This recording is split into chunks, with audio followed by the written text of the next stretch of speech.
Spencer, let me ask you this: Do you get a sense the Ravens fans consider the Browns now a legitimate threat in the AFC North, or is it still? Yeah, absolutely. Okay. I think they certainly do.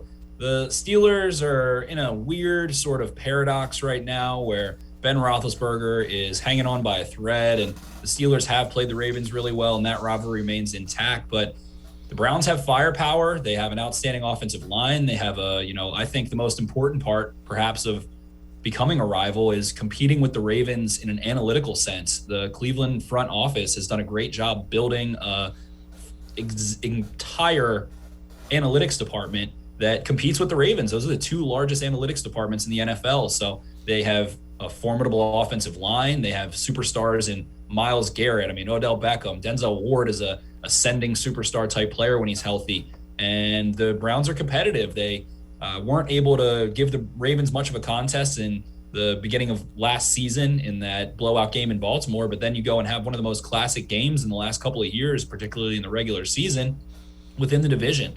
So that was a high-scoring affair, a shootout. And I know that the Browns came out on the wrong side of that one, but you've got to feel good that the Browns were able to put up 40 points there. And that was the second kind of epic game in the Lamar Jackson, Baker Mayfield saga, dating back to their rookie season, that Week 17 basically play-in game for the Ravens. And I think that the Ravens absolutely view the Browns as serious contenders. They have a consistent approach. They have really balanced themselves out. They have a physical football team. They can run the ball well, and they're able to build a balanced passing game using a ton of play action and a very accurate deep ball passer in Baker Mayfield. So the Ravens definitely see the Browns as a threat, but the Browns just haven't quite been able to sweep the Ravens one year or really take command of it or have a year that kind of puts the Ravens in their place and makes it not sort of have that slight air of big brother, little brother still. But the Browns were able to do that to Pittsburgh in the playoffs last year and completely flip that narrative. So I wouldn't be surprised to see the Browns able to have one of those games this year.